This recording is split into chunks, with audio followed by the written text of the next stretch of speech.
Making contact. Making contact. This show is part of the Making Contact Anniversary Capsule, celebrating 30 years of social justice journalism. I'm Salima Hamarani, and on today's Making Contact. It is hard to find your community. Like, I always say that, like, it's hard to find your people. And I don't know why, but somehow romance is, like, a great way to find your people. My name's Elise Staples. So this is a meeting of the East Bay Romance Readers. We are a romance book club on meetup.com. And this is our monthly get-together and chat about one particular book. We're going to be talking about romance novels, which once upon a time I used to look down on because I thought they weren't real literature. Yeah, right? The internalized misogyny that somehow, like, it's not okay to like sexy things and be out about it. It's trashy. I don't know why we became obsessed with this idea that love is not worthy of reading about or spending time thinking about. It's okay to think about nuclear war in Russia in your book or serial killers, which it is. All of that is okay. The thing is, romance can actually be such a hopeful and political genre, full of love and potential. And I'm hoping I can get at least part of our audience to pick up a romance novel after the show. They don't want us to read it and then be like, wait a minute, I could have a guy like that. Emotionally available. So concerned about my needs and my pleasure. Yeah. What I like to tell people is that there's a book and a genre for everybody, and sometimes it's just finding the one that works for you. And if you haven't tried romance because you think you know what it is, I think you'd be really surprised at what modern romance does and who it's being written by and who it's being targeted to and just like the things it can accomplish from a literary standpoint. And if you're real lucky, there's going to be some really great sex in the middle. So, oh yeah, and there's also a lot of great sex in romance novels. But even though romance novels can be radical and modern, the genre also has some problems. I know when the whole RWA thing happened, like, we talked about it a little bit. I don't know if everybody knows what happened in their whole... They got called out pretty heavily for how they... Unfortunately, in the last couple of years, we've seen the reports, we've seen the Ripped Bodice doing their research and looking at how many authors of color are being represented, who's getting picked to publish books, who's getting picked up and getting these contracts. And it's not often the people of color. There was this idea that if you have a book about a Black person and you put them on the cover, that's urban fiction. That goes in a separate category. There is this idea that the white heteronormative story is the only one that's really worth reading. And that's not true. We're going to spend today looking into the question of race in romance novels and really in the whole publishing industry because of this huge scandal that erupted within the Romance Writers of America, which is this isolated corner of the writing world that actually has a lot to say about race in the United States. I'm really glad to see that it's changing. I'm making an active effort in my book club to select books that are by more diverse authors because they're out there and they write fantastic stuff. And it's really worth reading, and it's such an authentic experience that the first time I started seeing myself reflected in a book as a Black woman, it was just magical. I was like, oh my gosh, she's got curly hair and she puts it up in a scarf at night. And I can relate to that. And, seeing myself represented, it's indescribably wonderful. So this story actually begins in August of 2019. There was this kind of astonishingly dramatic sort of meltdown that happened in the Romance Writers of America, so much so that it just spilled out of the little romance corner of the internet to sort of anyone who was interested in the media suddenly saw this happening. That's Constance Grady. She's the senior culture reporter for Vox, and she's going to lead us through the meltdown at the RWA, or the Romance Writers of America. It concerns Courtney Milan, who is a very beloved romance novelist. She is also a former lawyer, and she was placed on the ethics committee of RWA. Oh, and as a side note, the Romance Writers of America has been around since 1980 as a professional organization, and it's really important if you want to become a successful novelist. Its job is to offer romance writers community, support, and advocacy. A lot of people look down on romance novels and think they're kind of silly and not worth taking seriously. And RWA is a place where people can go and say, okay, this is a legitimate form of art, and it is also an extremely big business, and we are going to take it seriously, and we're going to take you seriously for your interest in it. So Courtney Milan was on the ethics committee for the RWA, and she started making some personal tweets in August of 2019 about other members of the romance community. A history of questionable things they had said and done concerning race. I'll note here that Courtney Milan is of Asian descent, and the other romance writers she was talking about were all white. One of them had liked multiple tweets that were sort of white supremacist adjacent, you might say. And then one of her colleagues at the small romance press where she worked had written a historical romance novel in which Chinese women characters appear, and they are described as, I'm going to quote directly here, demure and quiet as our mothers have trained us to be. Of course, Courtney Milan, as an Asian woman, felt personally offended by that description and the kind of racist tropes around Asian women, which that passage is drawing from. So she is tweeting out a critique of these figures in the romance community and their role as sort of institutional gatekeepers. You know, one of these figures had been the romance buyer for Borders for years and years when Borders was one of the biggest booksellers in the country. They also run some major presses. So the people Courtney Milan is tweeting about are people who have a lot of influence in terms of whose work gets published and sold, which the romance writing world, like most of the publishing world, is a very white industry. And so Courtney Milan is making this sort of structural critique of the romance community as a community where the gatekeepers may have some unexamined racial prejudices, and that affects whose stories get told. So far, the story isn't that unusual because for a while now, people have started to use social media to talk about issues like race and sexism, especially within organizations that aren't listening to them otherwise. But then things get a little wilder. The people she's talking about do not care for this at all. So Catherine Lynn Davis, who files a complaint against Courtney Milan with RWA. So does Suzanne Tisdale, who is running the press under discussion. So does Catherine Lynn Davis.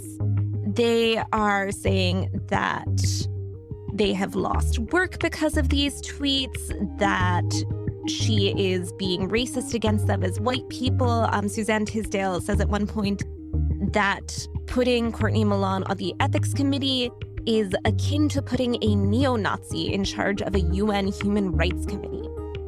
This apparently causes a lot of turmoil within RWA. It also causes a lot of turmoil on the internet, as you can imagine.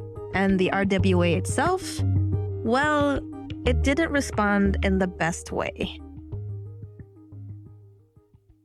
And we're going to come back to everything that went down at the RWA in a second. But first, just what's up with romance novels? I bet some of you out there are romance fans. Maybe some of you read it in secret, and I bet others have never tried it because of its reputation. Romance was traditionally seen as women's literature. It was written by women, and it's all about women finding happiness. And anything that serves women primarily is seen as inferior. So a lot of people who read romance feel that they're looked down upon, and they try to hide the covers of their romance novels, you know, the bodice rippers, by holding them within another more traditional book. So I don't know, that man reading House of Leaves on the train might actually be reading Bridgerton. But even though people look down on romance, it might actually have something to teach us about happiness and emotional depth and the power of a love story. I like fiction that you can read at a clip, that kind of, the story just takes you along pretty quickly. But also I discovered that my mom is a closet romance enthusiast. And so I was kind of perusing her shelves and noticing like shelf after shelf of Judith McNaught and Lisa Kleypas. And so I'd ask her for a recommendation. I said, well, which one, what do you think I would like? And she handed me a Lisa Kleypas, and I was hooked. So that's Reagan Jackson. She is herself a writer, and she's the co-executive director of a nonprofit called Young Women Empowered. And she's also a huge romance fan. That is not what I would think of of Black feminist reading material, white women in distress in sexually compromising positions. That doesn't, it just kind of doesn't really like jive with my worldview. And yet, what I found is some of the stories were just really interesting and really good. I feel like with romance as a genre, even if if the story is deep and rich and whatever, there's still this kind of levity to it. And I think part of it maybe is just the promise of a happy ending that you don't really get in literature. Reagan immediately fell in love with romance novels, but then she discovered the world of romance written by people of color, especially romance written by Black women. Oh, it's just so much more relatable to me. Like, I don't know. Have I ever tried on a corset? Sure. But that's not my everyday reality. It's like, going from one fabulous estate to the next on the hunt for a husband. Like, that's not super relatable to me in my life and where I'm at. Versus, some of the stories that I've read, like by Talia Hibbert, is a sequel to, well, not a sequel, but it's a companion book to Chloe Brown Gets a Life, is Dani Brown Takes a Hint. And it's Dani is Chloe's sister. And she is a Black feminist academic who ends up in a relationship with a Pakistani rugby player. I'm trying to think of any book that I've read that wasn't nonfiction where there's a Black feminist woman that gets to have a romance. I think we get to have a movement. I think we get to have a protest or contribute, to everybody else's well-being in their life. But it is very rare that we are fed and nurtured and nourished. When I was talking to Reagan, I hadn't really paid that much attention to how much of popular culture, meaning movies, for example, and television, was dedicated to making women, and particularly Black women, suffer. But it's kind of incredible if you think about it. There are a lot of depictions of rape, of murder, of beatings and injustice and just misery. And that was something a lot of people I talked to said when I asked them about why they loved romance novels. They said that for them, they were just tired of seeing people suffer. And that in this political climate, seeing people fall in love instead and have a happy ending felt radical. It felt fulfilling and life-changing. That book, honestly, like in some ways kind of changed my life because it gave me permission to feel like I deserve more. I feel like the way that girls and women, and especially Black women, have been socialized is to always put everyone first. If you ever go to any type of event, like community event, and you see that it's run by Black women, you might notice that they're the last to eat. They've made all the food. They've made provisions for elders, made sure that everyone has a seat at the table, and are most likely standing somewhere in a corner in uncomfortable shoes, looking fabulous. No one's asking them how they are. No one is bringing them a cup of water or bringing them any of the food that they have so lovingly prepared. And I think when you see that enough, that becomes kind of just an internalized thing, your role as a human being, it feels like you're there for the purpose of serving others. So to read a narrative, to read a story where that's actually acknowledged, and this person, like, spoiler alert, meets a person who can really see how like great and incredible she is, and then offer compassion and care. I needed to see that. I need to read that story over and over again. I need to read 9 more stories just like it because it's nourishing. So let's come back to what was happening with the RWA. After the Twitter explosion in 2019, the RWA decided it was time to take action. So it's unclear exactly what happens behind RWA closed doors after this point, after these complaints come in. There are a lot of conflicting stories and a lot of rumors. What we do know is that on December 23rd, right before Christmas, the RWA suspends Courtney Milan, who was the Asian woman who had posted on Twitter about the racism she had seen in her colleagues' work. And she has been issued a lifetime ban to prevent her from assuming a leadership role in RWA ever again. It is a very, very strict response, and it causes this enormous backlash. What a lot of people end up arguing is that this is an attempt by an older, more conservative, whiter wing of Romancelandia to sort of grab control back of this community now that they are facing a critique from younger, more progressive writers of color, queer writers, and who have sort of managed to gain enough of a foothold in RWA to finally have a little bit of institutional power and make their critique actually land. This lifetime ban and suspension of Courtney Milan causes a dramatic backlash online.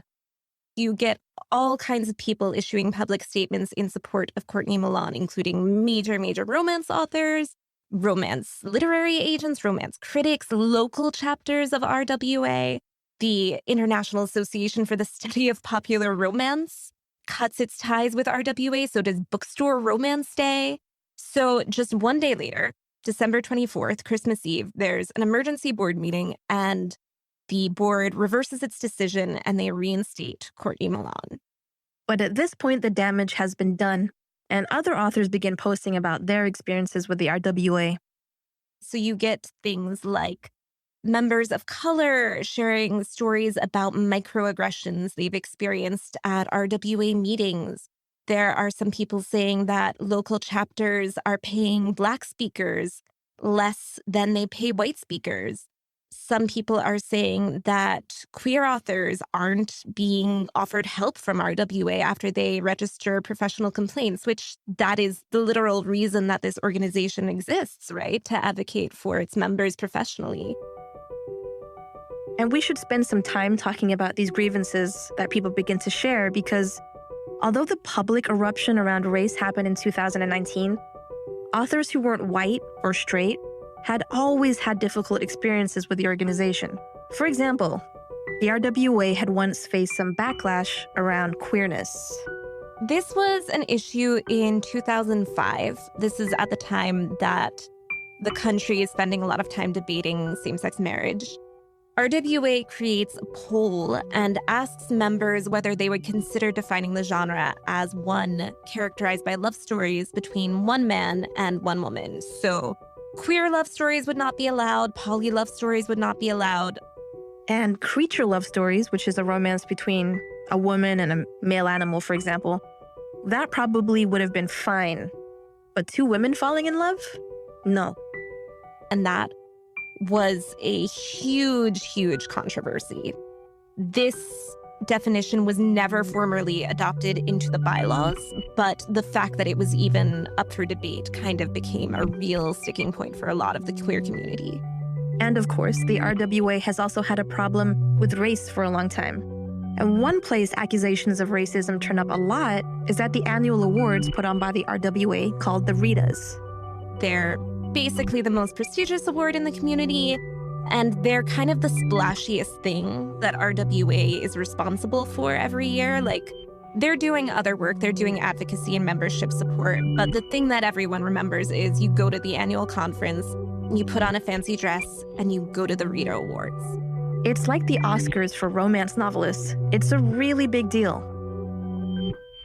And between 2007 and 2017, of all of the authors who became finalists for the Ritas, less than 0.5% of them were Black.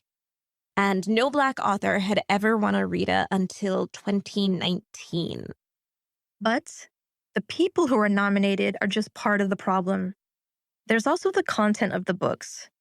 Probably the most controversial example was in 2014. This novel titled For Such a Time was nominated for 2 Ritas. It is about a romance between a Nazi officer and a concentration camp prisoner who is half Jewish. And in the end, the heroine reforms the hero, but only after converting to Christianity. Ooh, yeah, you heard that right. That's pretty bad. There was a lot of concern from members about how books with such problematic love stories were even getting nominated for awards. And individual authors of color, some of whom did manage to get recognition from the RWA for their work, have also had really bad experiences. One person I talked to was this novelist, Nina Malone, who described being at her first RWA convention back in 2019, which was the year that for the first time there were authors of color winning Ritas. And she describes being in the reception and overhearing this group of white women talking about the awards. And one of them, after two women of color have won awards, goes, "Oh, I didn't know that we needed two tokens." That was really hard for her to hear, and part of why she chose not to renew her membership with RWA after that. In fact, the constant racist aggressions at the awards had already generated an online campaign long before Courtney Milan began tweeting about her complaints. You start seeing this hashtag campaign, Rita's So White, kind of patterned after the Oscars So White Twitter campaign.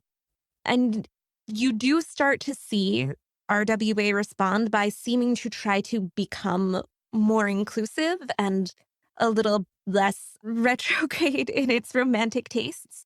A lot more members of color are getting recruited to the board. And for a lot of people, it seemed like a big victory for the progressive wing of RWA when Courtney Milan joins the board in 2015. And she wins a service award in 2019. And there's diversity training happening within the judging committee for RWA. In 2019, 3 authors of color win awards. It's starting to seem like, okay, people are really trying. They're putting in some effort. And then comes this big meltdown in 2019. And we're going to get back to the end of the RWA saga in a bit. But before we do, I wanted to look into the history of romance novels and issues of race. And for that, I found an academic who studies romance. My name is Jayashree Kamble. I'm a professor of English at LaGuardia Community College in the City University of New York. And my main area of research is popular romance novels. I also study romance in other media like Indian cinema and in television. Professor Kamble told me that for a literary genre, romance is kind of young. It's just about over 100 years old. So we trace its history to a publishing firm called Mills and Boon in the UK, and then the subsequent spread of it across the globe, initially in the former colonies of the British Empire. After a while, the North American distributor of the books, which was a small company named Harlequin in Canada, is the one that actually steps in and becomes well-known over the world, especially in North America, as the romance novel. So these are typically fairly small books, about 180 pages, and the trajectory of the plot is the initial potential conflict between a man and a woman, cis man, cis woman, and their ability to overcome those conflicts and come together for most of the life of the genre, in holy matrimony, essentially. Some people consider books like Jane Eyre to be early romance novels, and as you can probably figure out, because it's coming from Victorian England and spreading out through the colonies, romance upheld a particular set of cultural beliefs. The ideological framework is certainly coming out of a Christian tradition, notions of purity, especially when it comes to sexual behaviors, and what then finally allows those things to be anointed into a particular version of couplehood and then the propagation of the family. That Christian tradition still has a huge influence over much of the romance industry. But romance novels have shifted a lot. There are romance novels that are pornographic. There are romance novels about trans love, queer love, fat disabled people falling in love, polyamorous love stories. The genre is really diverse, and that's partially the influence of who's reading romance novels now. The industry is always interested in finding audiences. As soon as anybody identifies a consumer demographic, capitalism being what it is, would like to fill that niche, right? So in that sense, as much of a Marxist as I am, I imagine capitalism can have its uses. And here's the other super interesting thing about the history of the romance industry. It's the most democratic of all the literary arts. the industry actually encourages its readers to become authors and to write. Romance has, as long as I can remember it, had that tradition. And romance publishers very actively cultivated that. They, in the backs of the books, especially if you look at Mills and Boon, Harlequin from the 60s, there are inserts and there are things in the back of the book saying, do you think you can write a romance? Send us your manuscript. Or the Romance Writers of America was also founded as a professional organization to help those readers, by and large, who thought, oh, I love reading this. I also think I have a story in me that I could tell in the same format. Romance is also one of the few genres that openly accepts and celebrates self-publishing or publishing online and in different formats. And this openness to new authors and new formats has allowed experimentation and representation to really flourish in the romance industry. In fact, just recently, I was reading what falls into the sci-fi genre of romance, and it's a piece by author Anna Gire, and it's called Strangelove. And it's a human meets other terrestrial. And I was really taken aback and pleased by how well it managed to use the idea of the extraterrestrial to explore the notions of queerness and different bodies and what it means to have an erotic connection to someone whose body does not fit any of your previous understandings of what your romantic partner and sexual partner could be. So people are doing very interesting things by fusing together different kinds of genres underneath the major plot of the romance. That history is so interesting to me, and it explains a lot about the current race debate within the RWA. Because on the one hand, you have this very open, democratic art form that says, please join us, you can also write and we will publish you. And on the other hand, it's steeped in this white, Victorian Christian tradition, which uses love stories to push an idea of womanhood and virtue.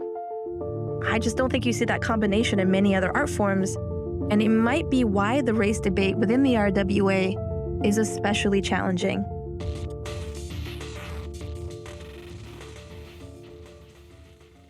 So, when we left off, the RWA had reinstated Courtney Milan, but at this point, half of the board is resigning in protest. There are stories leaking that Courtney Milan's suspension was decided in the first place in this kind of secret backroom deal that the rest of the board didn't actually know about. The RWA president, Damon Swade, is resigning. He has only been in office for 2 weeks at this point.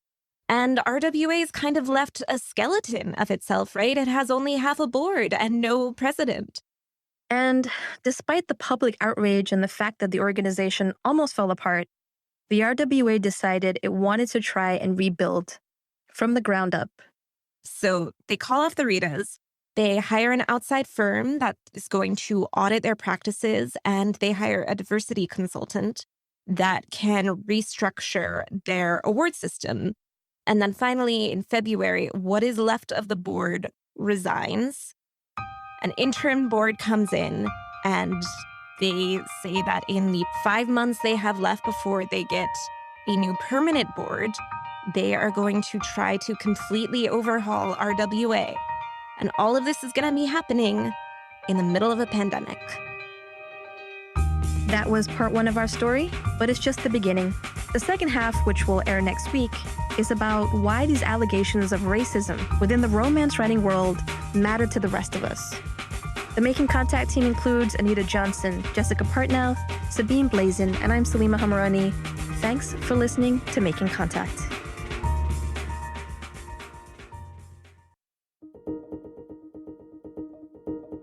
Looking for depth beyond the headlines and the connection to roots too often ignored? On Against the Grain, you get rigorous, radical analysis, politics, economics, culture, unpacked with clarity and fire. And Bay Native Circle brings the voices, stories, music, and issues of Native communities, real culture, identity, resilience, and resistance. Together, they give you context, how the world works, where power lives, and where resistance takes root. KPFA, truth that empowers, voices you won't hear anywhere else.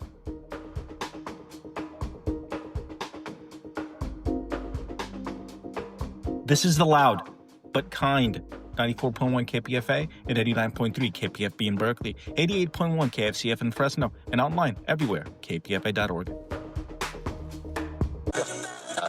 KPFA.